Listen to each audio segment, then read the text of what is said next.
Good morning. तर आज माझा सेकंड दिवस आहे गणपतीपुळ्याचा आणि आज मी प्राचीन कोकण आहे, तुम्ही बघू शकता तिथे. तर आता आपण एंट्री करणार. आता चला आपण जाऊया. इथे तिकीट काउंटर आहे. वन पर्सन 50 रुपीज आणि लहान मुलांचे 3 वर्षाच्या वरती पण 50 रुपीज. इथे फ्रीमध्ये गाईड्स पण दिले आपल्याला. ही आमची संस्था आहे आणि पर्यटनातून रोजगार निर्मिती हा विषय घेऊन आम्ही इथे काम करत आहोत. आपली संस्कृती निसर्गातून खुलली आहे. पूर्वजांनी विविध वनस्पती व प्राणी यांना दैवत्व बहाल करून त्याच्याविषयी कृतज्ञता व्यक्त केली आहे. पूर्वी प्रत्येक गावात राखीव असे जंगल असत, त्याला देवराई असे म्हणत. त्यातील वनस्पती किंवा प्राणी यांची हत्या केल्यास त्याला पाप समजले जाई. विविध धार्मिक ग्रंथाचा अभ्यास करून आम्ही इथे एक नक्षत्रबाग तयार केली आहे. प्रत्येक व्यक्तीच्या जन्म नक्षत्रानुसार एक वृक्ष आराध्य वृक्ष म्हणून मानला जातो. त्याची पूजा अर्चा केल्यास त्या व्यक्ती जनसौख्य आरोग्य प्राप्त होते. प्रत्येकाच्या जन्म नक्षत्रानुसार तिथे आम्ही बाहेर मोठा बोर्ड लावला आहे. तो बोर्ड तुम्ही परत येताना वाचू शकता. आपण कोकणी माणसं वड पिंपळ यांना असं त्यांना दीर्घायुष्याचं प्रतीकही मानलेले आहे. याला पिंपळपर म्हणतात कारण हा जो दगडी कट्टा बनला आहे त्याला कोकणी भाषेत पार असे म्हणतात. हा पार 400 वर्षांपूर्वी बांधला गेला आणि हा जेव्हा बांधण्यात आला तेव्हा इथे पिंपळाचं रोप लावण्यात आले. म्हणजेच हा पिंपळ सुद्धा 400 वर्षांपूर्वीचा जुना आहे. या शिलालेखावर लिहिलेली कविता कवी माधव यांनी 100 वर्षापूर्वी लिहिली. चिपळूण येथे झालेल्या पहिल्या कोकण मराठी साहित्य संमेलनामध्ये या कवितेला कोकणाची प्रातिनिधिक कविता म्हणून स्वीकारण्यात आली. या कवितेत कवीने कोकणाच्या निसर्ग सौंदर्याचे वर्णन केले आहे. इर्लीकडे आहे वर्तमान काळ आणि गुहेच्या पलीकडे आहे 500 वर्षांपूर्वीचा भूतकाळ. इथून पुढे पाहणार आहात 500 वर्षांपूर्वी कोकणी माणसं कशी राहत होती, त्यांची समाज रचना, ग्राम रचना, खाद्य संस्कृती, परंपरा कशा होत्या. गुहेतून येताना थोडं वाकून या.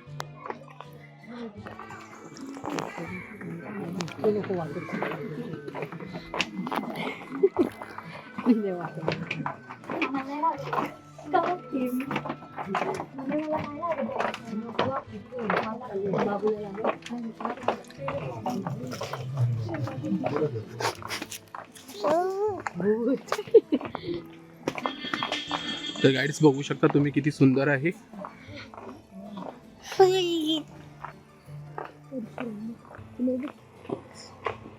आपल्या पुराणात उल्लेख आलेला आहे की हजारो वर्षांपूर्वी भगवान परशुराम होऊन गेले. त्यांनी संपूर्ण पृथ्वी जिंकून घेतली आणि जिंकून घेतलेली सर्व पृथ्वी दान केली. दान केलेली कोणती गोष्ट आपण स्वतःसाठी वापरत नाही, परंतु त्यांना राहण्यासाठी भूमी आवश्यक होती. त्या ठिकाणी हजारो वर्षांपूर्वी समुद्र होता.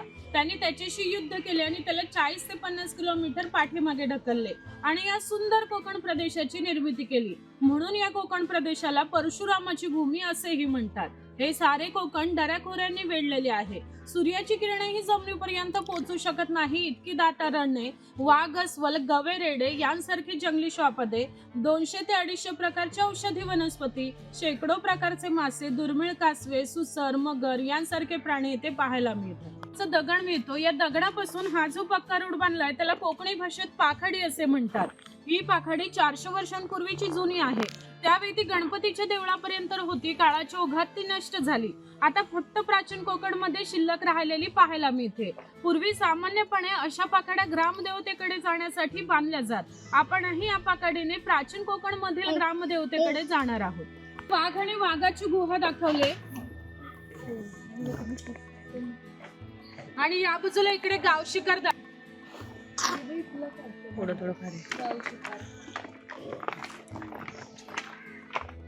त्रिफळाची फळे ही जंतुनाशक असतात, म्हणून त्याचा उपयोग शेतकरी धान्य साठवण्यासाठी करतात. तसेच त्याचा उपयोग गरम मसाल्यासारख्या पदार्थांमध्येही केला जातो.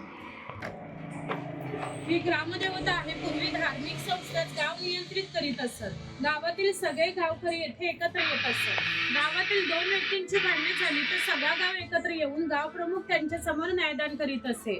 तसेच गावातील सार्वजनिक कामे जशी पाखाडा बांधणे, लाकडे सखव बांधणे यांसारखी कामे कोणी आणि कोठे करायची याविषयीचा निर्णयही गावकरी येथेच बसून घेत असत. आणखीन एक महत्वाचं वैशिष्ट्य म्हणजे जगभराची प्रथा आहे की प्रत्येक जाती धर्माचे लोक हे आपापल्या देवाकडे जातात आणि देवाचं दर्शन घेतात. आपण कोकणी माणसं सुद्धा वर्षभर देवळात जातो आणि देवाचं दर्शन घेतो. पण जेव्हा आपल्याकडे शिमग्याचा सण असतो तेव्हा हा देवीय पालखीत बसून तो प्रत्येकाच्या घरोघरी नेला जातो. म्हणजे कोकणी माणूस आणि देवी यांचं नाते इतकं जवळचं आहे की आमचं एकमेकांकडे जाणं येणं असतं. सरस्वती प्रमुख पंचतन रामदेव महाराज आज माझ्या प्राचीन कोकण बघायला लांब लांब पर्यटक आलेले आहे. आपली सगळी पोरा टोरा बाया माणसं म्हातारे कोतारे सगळे तुझ्या पायाशी दर्शन घ्यायला आलेले आहे. तर कोणाची धोपरा कोपरा दुखत असती, कोणाला डायबिटीस झालेला असेल, कोणाची बायपास झालेली असेल. तर आता मी काय तुला सगळं सांगित राहत नाही, पण जी काय नित्य मागा इडा पिडा असेल, वाकडा तिकडा असेल तर सगळं दूर कर रे महाराजा. होय ह्यांच्यावर कोणी कर्मी केला नसेल, कोणी भुताटकी केला नसेल, कोणी देव घातला नसेल, तर तू सीमेचा रखवाली हाय, तर सगळं सीमेच्या बाहेर घेऊन टाक आणि तिथं आलेल्या पंचविघ्याला धक्का लाभ देऊ नको रे महाराजा. यांची कोणला पोरगी भेटत नसेल, कोणला पोरगा भेटत नसेल, कोण लग्नाचं अडकलेले असतील आणि ज्यांची लग्न झालेली आहे त्यांना चांगली पोराटोरा होऊ दे आणि त्या पोराटोरांचं लय डिग्रीपर्यंत शिक्षण होऊ दे महाराजा. शिक्षण झालेल्या पोरांना मनासारखी नोकरी भेटू दे आणि जर का साहेबां गौरी गणपती आणि राजा द्याला नाही तर त्या साहेबाचं काय करायचं तर तुला ठाव आहे रे महाराजा. महाराजा हर इथं जुनं कोकण बघायला आलेलं आहे. कसं प्रत्येकाचं आपापलं गाव असेल, गावात घरदार असेल, जमीन जुमली ताशे आहे. म्हणजे यांचा खालील भाग हा मातीचा बनवलाय. हे ताशे 110 वर्षांपूर्वीचे जुने आहे. जर वाजवणारे कसबी असतील तर यांचा आवाज 2 ते 3 किलोमीटर पर्यंत जात असे. पूर्वी याचा उपयोग धार्मिक कार्यात किंवा संदेशवहनासाठी केला जात असे. आदिवासीयांची अशी श्रद्धा आहे की हा देव त्यावर नियंत्रण ठेवतो, म्हणून शिमग्याच्या वेळी याला गारहाणे घातले जाते. तसेच पशुबळी सुद्धा दिले जातात. आणि हे विरगळ आहे. जे लोक युद्धामध्ये शहीद होतात त्यांच्या स्मरणार्थ हे विरगळ तयार केले जातात. पोतराज लोक जे चाबुकने स्वतःला मारतात त्यांना कडक लक्ष्मी म्हणतात. समाज आहे. कोळी समाजाचे लोक समुद्राच्या इतकी जवळ राहतात की समुद्राच्या भरतीचं पाणी सुद्धा त्यांच्या घराला लागून जातं. एवढी छोटी होडी घेऊन हे लोक आठ कुशलतेने होडी वल्हावतात आणि पहाटेच्या वेळी परत येतात. कोकणामध्ये 12 बलुतेदार पद्धत अस्तित्वात होती.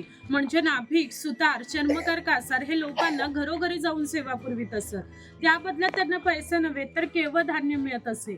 म्हणजे एका नाभिकाला एका कुटुंबातील पुरुषांचे घरोघरी जाऊन केस व दाढी करण्यासाठी वर्षभरासाठी 4 पैले म्हणजे आत्ताच 8 किलो धान्य मिळत असे. एवढ्या अल्प मोबदल्यात हे लोकांना.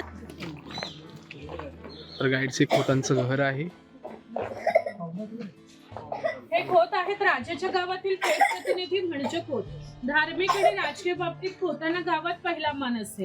खोत गावचे प्रमुख असत. गावात न्यायदान करणे, महसूल गोळा करणे, कायदा आणि सुव्यवस्था सांभाळणे इत्यादी खोतांची कामे असत. खोत लोक जमीनदार असत. सर्वसामान्यपणे सुख वस्तू असत. त्यांच्या बसण्याच्या लग्नीवरून ते कसे ऐषारामी जीवन जगायचे याची तुम्हाला कल्पना आहे.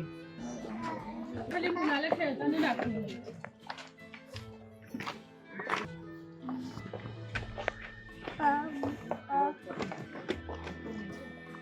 गवताचं घर आणि याच्या अपुऱ्या कपड्यांवर जाऊ नका. हा गावातील एक महत्वाचा उत्पादक घटक आहे. गावातील 12 बलुतेदार, राजा आणि खोत याला धान्य पुरवण्याचं काम शेतकरी करीत असे. पिस्तव करावा लागत असे. ही उचल आहे याच्यावर.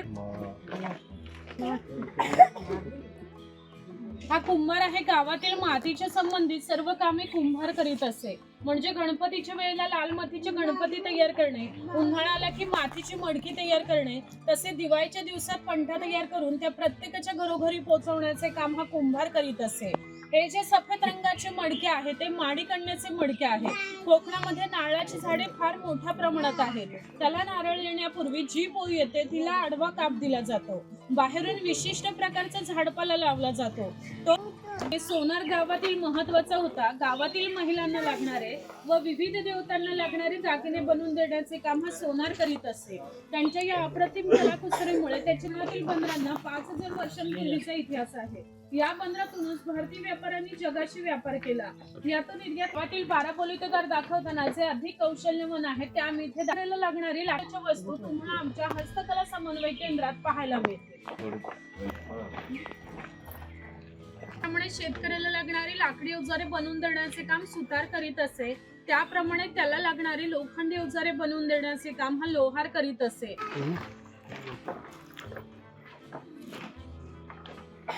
पूर्वी कोकणी माणसं आपल्या जेवणात खोबरेल तेलाचा वापर जास्त प्रमाणात करीत असत. शेतकरी आपल्या बागेतील खोबरे स्वतः तेलाकडे घेऊन जात असे आणि तेली त्याच्या देखत तेल पाडून देत असे. हा तेलाचा घाणा आहे त्याला खुंट असे म्हणतात. त्यामध्ये सुके खोबरे घातले जाते. हे जे उभे लाकूड आहे त्याला कोकणी भाषेत लाट असे म्हणतात. या लाटेला हे आडवे लाकूड अशा पद्धतीने बांधले जाते की जेणेकरून लाट उभी राहते.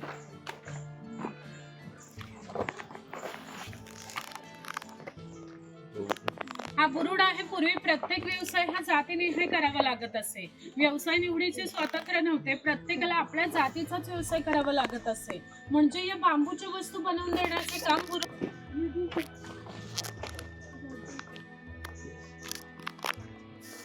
हे स्वयंपाकघर आहे. पूर्वी प्रत्येक समाजाची स्वतंत्र अशी खाद्य संस्कृती होती. कोणत्याही दोन समाजाची खाद्य संस्कृती ही समान नव्हती.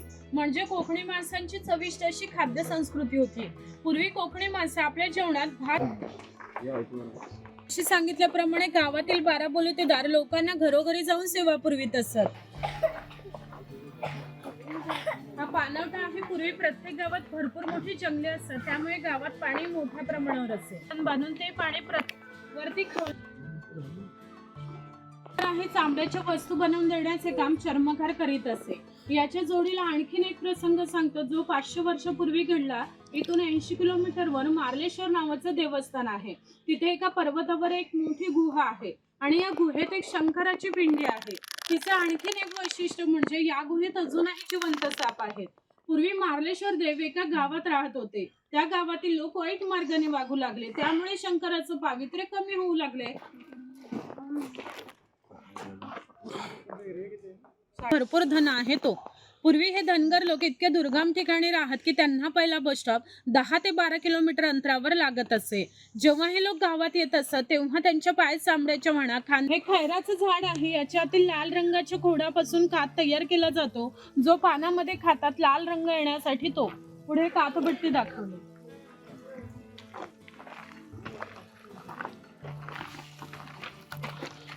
हे कातभट्टी आहे. ते जे खैराचं झाड आहे ते तोडले जाते. त्याच्या आतील लाल रंगाच्या खोडाचे छोटे छोटे तुकडे करून एकत्र करून पुन्हा विशिष्ट तापमानावर उकळवले जाते आणि त्याचा जो लाल रंगाचा पाक तयार होतो तो सावली सुकून त्याचे छोटे छोटे हे मचाण आहे. पूर्वी अशा प्रकारची मचाणे प्रमुख बंदरे आणि खिंडीच्या ठिकाणी मोठ्या भूप्रदेशावर लक्ष ठेवण्यासाठी बांधली जातात. गाईड्स तुम्ही बघू शकता हे माणसांवरती ना आराध्याला वरती दिलंय परमिशन वरती जायला. तर ते 3 लोकांना परमिशन देतात वरती जायला. तर तुम्ही बघू शकता फक्त 3 लोकांना एंट्री आहे वरती. तर गाईस तुम्ही बघू शकता इथे एक मोठं शॉप पण आहे. वेगवेगळ्या वस्तू ठेवल्यात. लाकडी वस्तू आहेत सर्व. बघू शकता तुम्ही सर्व लाकडी वस्तू आहेत इथे.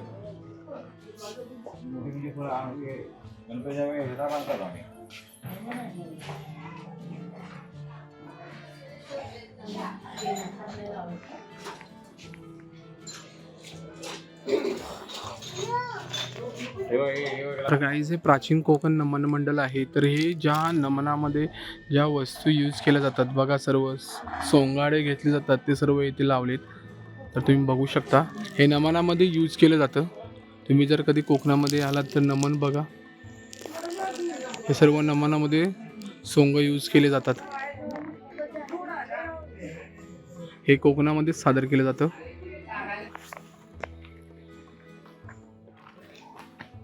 तुम्ही बघू शकता जयगड किल्ला पण इथे आहे.